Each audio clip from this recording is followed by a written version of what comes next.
And talk about electrical equipment then, and focus in on Bajaj Electricals, which is having quite a day on in the markets today. It's gaining about 3% or so. But let's talk about the demand trends post the festive season, how the B2B demand trend pans out. We're joined, in fact, by Anuj Poddar, who's ED at Bajaj Electrical. Thank you so much, Mr. Poddar, for taking the time. Let's start with the demand scenario. How does it look post the festive season? Has it weakened, or is there still some excitement to talk about? So, a few points there. I do think the demand trend this quarter has been fairly mixed. When I say mixed, it's not presented as a very clear trend, and that's number one. Number two, if I slice that, I think rural has been weak. Urban has kind of been okay there. The seasons have not, the winter has not really kicked in. I think last 2 days, suddenly from the news that I have from across northern India, the winter seems to be finally kicking in. So it's a slightly delayed kick in of winter, which affects some of our product categories. So it's been a mixed trend versus what we estimated at the start of this quarter. Even to your question on festive, there was a week in there where we saw strong uptick, then it fell, then came back. So it's been a little bit of a yo-yo on that. The last point I would make on the demand trend, because most people are trying to compare this year on year, we must remember that last year was a bumper quarter, that is Q3, because everybody was coming out from pandemic. It was a pent-up demand quarter. So to that extent, a Y-on-Y quarter, Y-on-Y demand comparison or sales comparison this year would be slightly off the rails here. But other than that, it's been a mixed bag right now. All right, the high base is certainly something to bear in mind. But let's talk about inflation, and we've spoken about this in the past, cost pressures, and they've been across the industry for you as well. Do you see the requirement to take additional price increases, and how much can you pass on before it starts to hurt demand? So, that's always the tricky question. I know, like you said, we've taken about 12 to 15% price hikes since January this year. But as we all know, the cost side pressures have been much higher. This has been impacted margins that most companies or brands have been trying to offset through other means. There's only a little time play that one can do, but ultimately one has to pass on the cost side impact into the marketplace while just playing with timing to kind of allow the demand to settle and stabilize. I think from January to August, most companies took price hike in a secular manner and did not see impact of demand. But this quarter, like I said, has been a mixed bag. And most companies have tried to minimize or stay away from price hikes. But there's only so much time one can avoid that. And from what I see around us, including for us, I think from January, we'll again be forced to take another price hike.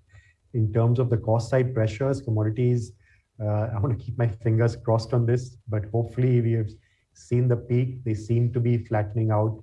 There is some early noise of, what should I say, reduction in costs of commodities, but it's too early to say that that's here to stay. Yeah. And with those already having been registered, are you seeing any trends where there is down trading, where people are preferring cheaper alternatives? That's an interesting question, and not really. And I think that's for two reasons. One is we've just seen a little pressure on demand overall because of the inflation around, not necessarily in our categories, but across in the economy. So that seems to have muted demand a little bit on an overall basis. Second, specifically on down trading, I think, like, various economists have spoken about, we seem to be in a K economy, which is there's a certain segment at the top level that has not been affected by the economic challenges, etc. And therefore that segment does not feel the need to down trade, and the premium end, etc., continues to sell well. So that demand continues. But there's a vast majority of middle class or lower middle class or lower class that has actually borne the brunt of the economic challenges. And therefore that's the one that is hurting. If this distinction had not been there, you might have seen a demand down trading. But because of this, actually, it's an oxymoron. You don't have a down trading. You have a certain upper class where the upper segment or premium segments of products continue to do well without down trading. But it's actually the middle and lower segments of product that seem to be facing the demand shortfall a little more.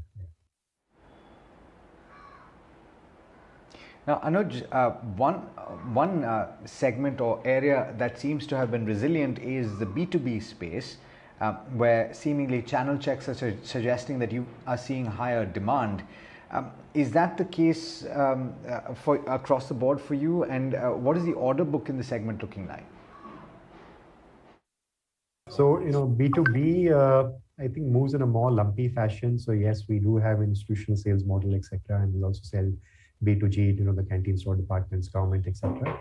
That has, like you said, been slightly more stable in the consumer side of the demand, but that tends to be more lumpy. So it's very hard to draw linear assumptions of that. But on the large part, I would say yes, that's been a little more stable than the volatility that we've seen in the pure B2C side. Anuj, will EPC see a pickup going ahead? What are the trends? What is the growth that you anticipate here? So for us, EPC has been in a particular, what should I say, evolution. We've been dealing with certain legacy projects, which were sticky projects, and focusing less on the order book, but focusing on execution and completion of these legacy projects. I think we'll be pretty much done with that in the next 6 to 12 months. We are at the fag end of that piece. And as we, have that visibility, it's now that we're starting to bid more than we were bidding in the past. So I do think our order book will grow in the next year. I think the timing is good because from the government's announcements and intent, I think the capex cycle is something that will pick up in the next couple of years, and we should be well positioned to ride that upswing on the capex cycle. Hard to quantify a number because we are at a low base, but I think we should see healthy pickup on our order book and therefore our overall EPC business in the next 3 to 4 years. Let's talk about inventory. How is stocking being, particularly because we're speaking at a time when there could be a third wave because of the way Omicron is moving? How does that look right now? So I think that's one lesson everybody has learned very strongly from the first wave of COVID, where stocking up or supplies were a problem. If anything, at least us as a company, we are sitting on the higher side of inventory now, much higher than historical levels of inventory, and so true for a large part of the chain ahead of us. I think stocking is not so much of a concern in terms of people are sitting at good levels of inventory. And when the demand is there, let's say winter also now it's been a delayed onset or pickup of winter, but I also believe there's going to be a longer winter this year. So I think in terms of irrespective of further disruptions on the supply side, I think we should all have enough stock to cater to the demand.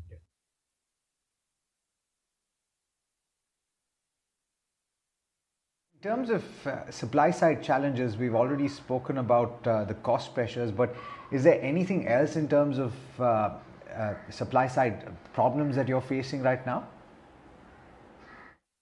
So availability of supplies is not so much of an issue, except for chips. In our business, particularly chips constitutes a very small segment of products. It's just the LED products. Most products of ours are non-electronic. So other than chips, we don't have a supply side issue in terms of availability. The core issue we've been dealing with is the cost pressures in terms of just the commodity cost. And like I said, I would yet hope that we are at the peak or past the peak, but I would keep my fingers crossed on that.